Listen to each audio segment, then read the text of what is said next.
Hello guys academy channel में स्वागत है दोस्तों।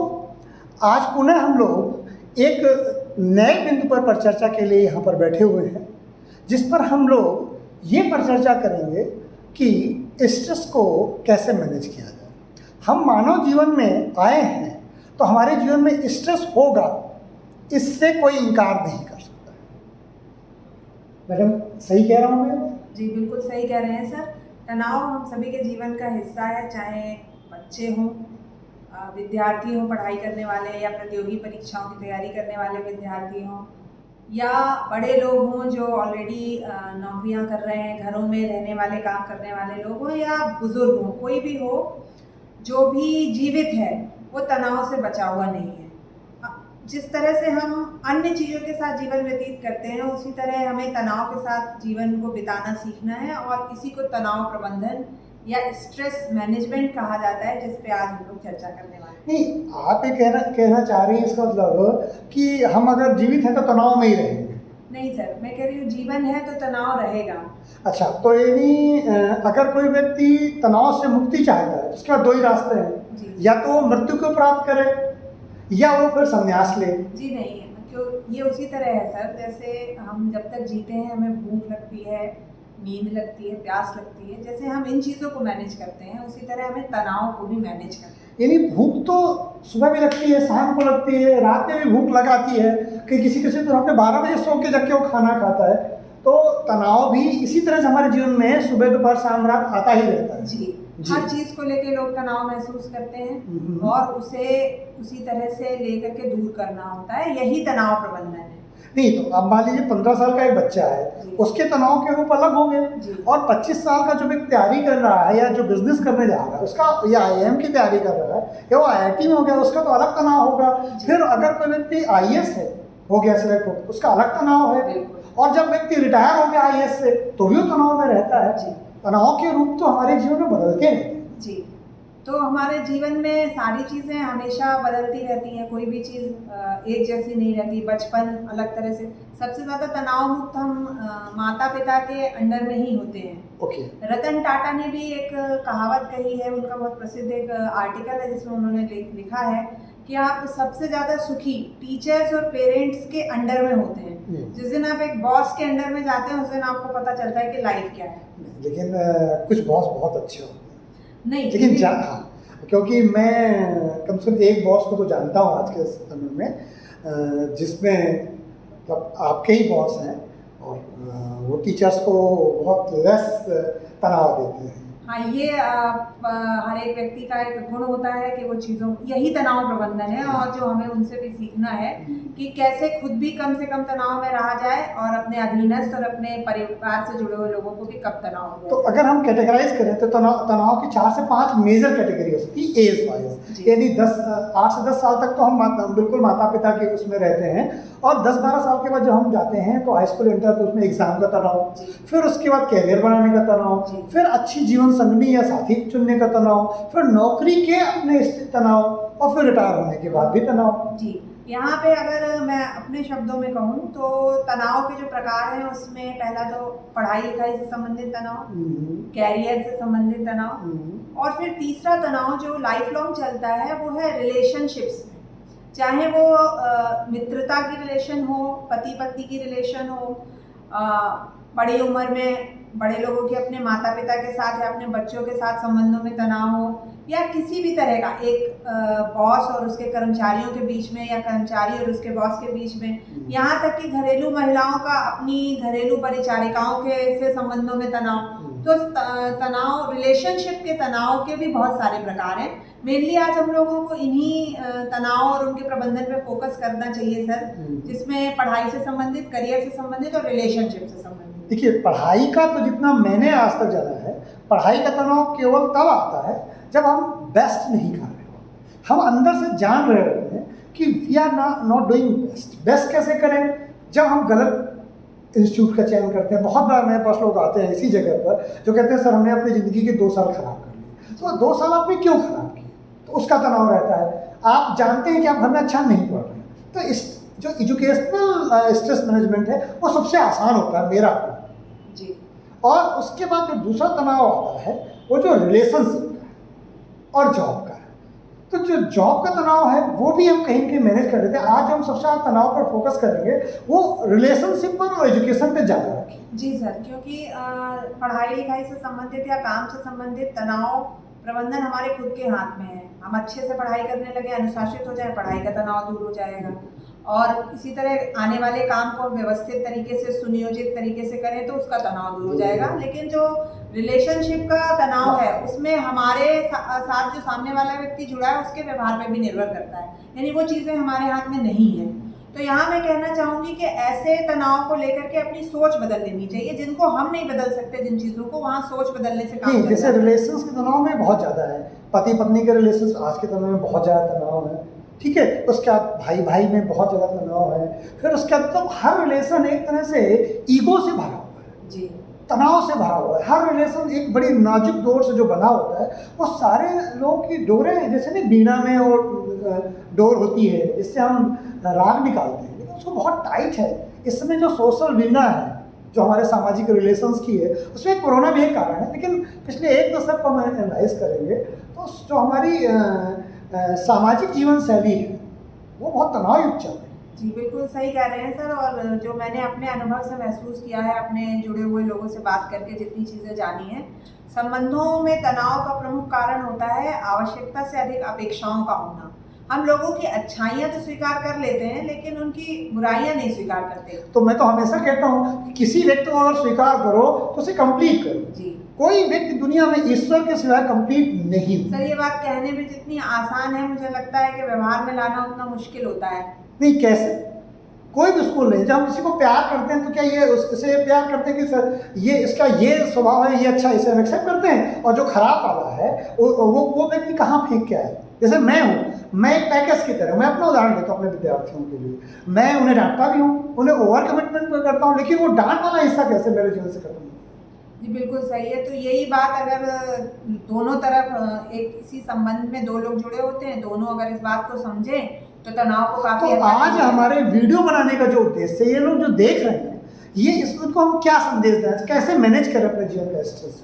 संबंधों में तनाव दूर करने का एकमात्र उपाय है आपस में बातचीत करना। जी, यानी हम ये अगर कहें कि ऐसा हो ही नहीं सकता कि किसी भी रिलेशन में कभी कोई तनाव ही ना है, बहुत रेयर ऐसे होंगे, कभी तो एक तनाव आएगा, कभी तो कोई ऐसा झटका आएगा जब आपको लगेगा कि इस व्यक्ति से हमें दुख मिला या इस व्यक्ति से हमें तकलीफ मिली। सबसे पहला काम क्या करना है, उस तकलीफ को शेयर करना आपस में।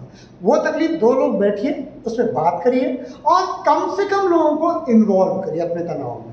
मान लीजिए भाई भाई के बीच में तनाव है तो दो भाई बैठेंगे, हस्बैंड वाइफ के बीच में तनाव है तो आप दो लोग बैठिए, ठीक है। जिस भी रिलेशन में तनाव है वो दो लोग बैठेंगे, तीसरे को इन्वॉल्व ना करें।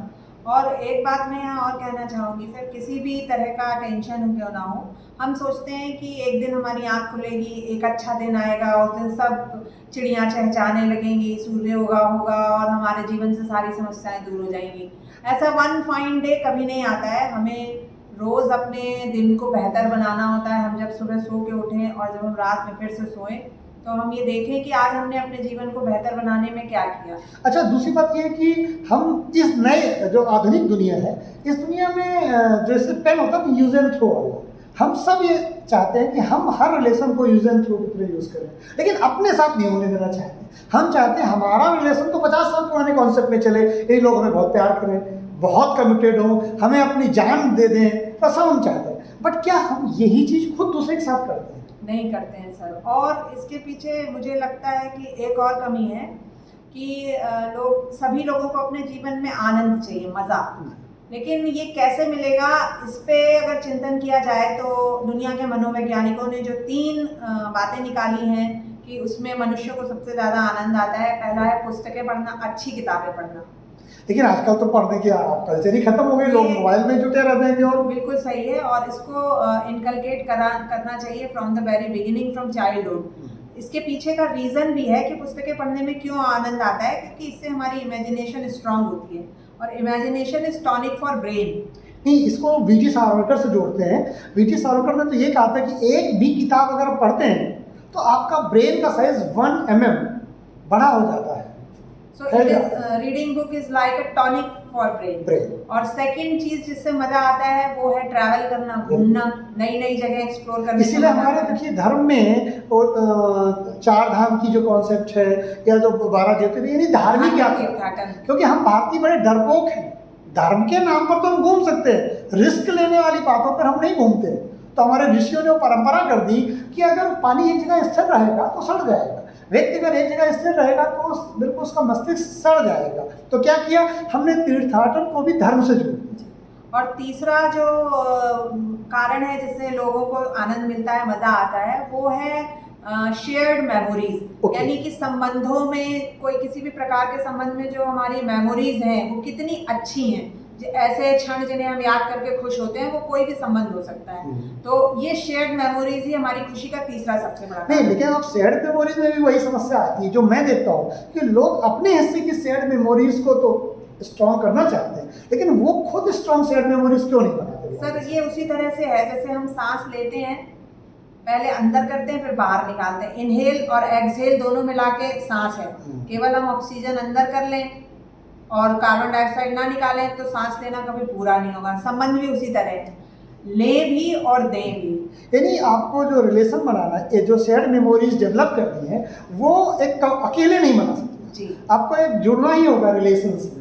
और एक तो कहावत है कि मनुष्य सामाजिक प्राणी है, लेंगे और देना भी पड़ेगा। और देखो अब हमें समझ में आ रहा है कि मनुष्य सामाजिक प्राणी का मतलब आप कोरोना काल में समझ में आया कि हम सब हम अकेले रहे 1.5-2 साल नहीं चलने का, तुम लोग सब अकेले रह के अकेले रहने का हम तक थक गए हैं कि हम लोगों तो अभी देखो ट्रेवल किया था हमने, कोरोना रिवेंज ट्रैवलिंग की थी। क्या आप उसे क्या कहते हैं? हाँ, मैं यही कहती हूँ उसको कि कोरोना से रिवेंज के लिए ट्रैवल किया कि जाओ, कोरोना की वजह से घर में बंद थे, इतना घूमेंगे कि उसका बदला निकालेंगे कोरोना। और वो चल ही रहा, हम लोग अभी फिर घूमने जाने वाले हैं। तो कहने का तात्पर्य यही है कि संबंधों में समय देना, एक दूसरे को समझना, कमियों और अच्छाइयों के साथ अगर हम किसी को स्वीकार कर लेते हैं। और एक और चीज़ है कि जो चीज़ें हमारे हाथ में नहीं हैं उनके बारे में अपना नज़रिया बदल के हम बहुत सारे तनाव को कम कर सकते हैं। नहीं, इसका क्या मतलब? जैसे इस बात को आपने कहा कि बहुत चीज़ें हमारे हाथ में नहीं है, उनको हम कैसे संतुलन रहे?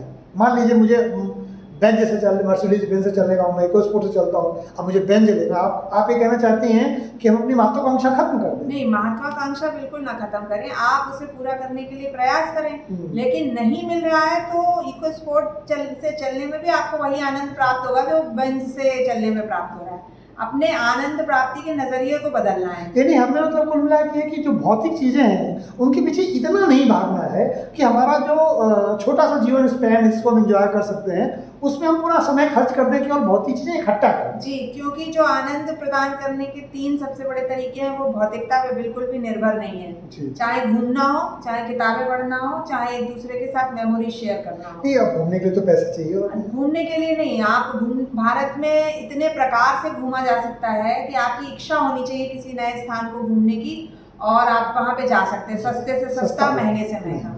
बिल्कुल सर, आपकी जितनी बजट अलाउ। और अगर ऐसा होता कि पैसे सब सुख मिलता तो भारत का हर पैसे वाला सुखी होता। लेकिन आप उनसे बात करिए या हर ब्यूरोक्रेट या हर सक्सेस आदमी जो बहुत करियर के ऊपर लेवल पे है वो सुखी उस तरह के। जब लोगों के पास इतना अधिक पैसा आ जाता है तो उसे खर्च करने का समय नहीं रहता और वो भी तनाव का एक बड़ा कारण होता है। बिल्कुल। और देखिए स्ट्रेस मैनेजमेंट के लिए हमारे ऋषि ने तो बता ही दिया था, आराम से रहो, जंगल में जाओ, घूमो फिरो, स्ट्रेस मैनेजमेंट सबसे अच्छा है।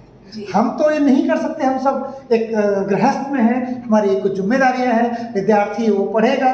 लेकिन मुझे ऐसा लगता है कि अगर हम अंतिम रूप में कहें या परिचर्चा को अंतिम तरफ लेके जाने में ये कहें तो ऐसा लगता है कि जीवन में जो जैसी चीज़ें आ रही हैं उन्हें वैसे स्वीकार करिए और बेहतर करने का प्रयास जारी रखिए। बिल्कुल, बेहतर करने का प्रयास जारी रखिए, वर्तमान में संतोषी रहिए और जैसी जो चीज़ सामने आ रही है उसको उसी तरह से लें, बिना कोई पूर्वाग्रह बनाए हुए या ये सोचे हुए कि मेरे साथ ही ऐसा क्यों होता है, क्योंकि जो आपके साथ हो रहा है उससे ऑलरेडी बुरा बहुत लोगों के साथ हो चुका है।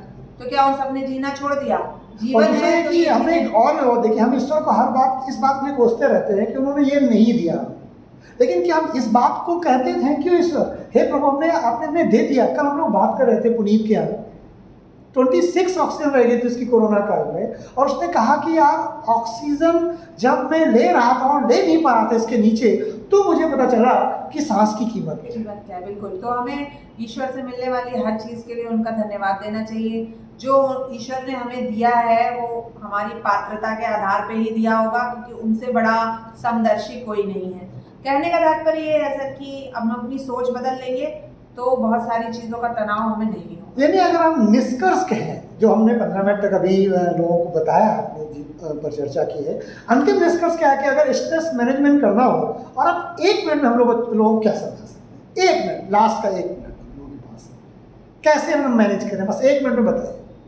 अपने देखने के नजरिए को बदल लें। और मेरे आधा गिलास खाली है या आधा गिलास भरा है या पूरा भरा है, आधे में पानी है आधे में हवा है, जैसे आप सोचेंगे वैसे ही आपको प्रसन्नता मिलेगी। और मेरे हिसाब से मेरे जैसा बिल्कुल मत बनिए, रिश्तों से कम उम्मीदें रखिए, कम त्याग करिए। मैं बहुत ज़्यादा ओवर कमिटेड हो जाता हूँ फिर लोगों से, वही उम्मीद करता हूँ, मेरे दुख का कारण यही है। आप मुझसे सबक ले सकते हैं, जितना कमिटमेंट करिए, वापसी की उम्मीद मत करिए। सोसाइटी में स्वार्थ भरा हुआ है, अब हम लोग भौतिक सोसाइटी की तरफ हैं, हम सब अंदर से खोखले होने की तरफ जा रहे हैं, इकोनॉमिकली हम सब चीज़ें चाहते हैं केवल। तो सबसे अच्छा तरीका है कि कभी भी वापस की उम्मीद मत करें। आप अपनी खुशी किसी को छीनने मत दीजिए। आप अगर प्रसन्न हैं, ईश्वर ने आपको प्रसन्नता दी है, तो उसे आपसे कोई भी नहीं छीन सकता आपकी इच्छा के बिना। और खुश रहिए। खुश रहने का एकमात्र तरीका है कि आप खुश रहिए। जीवन जैसा है उसे वैसा स्वीकार करिए। नौकरी है, नहीं दूसरा कुछ करेंगे, वो नहीं, कुछ जीवन है तो सब है।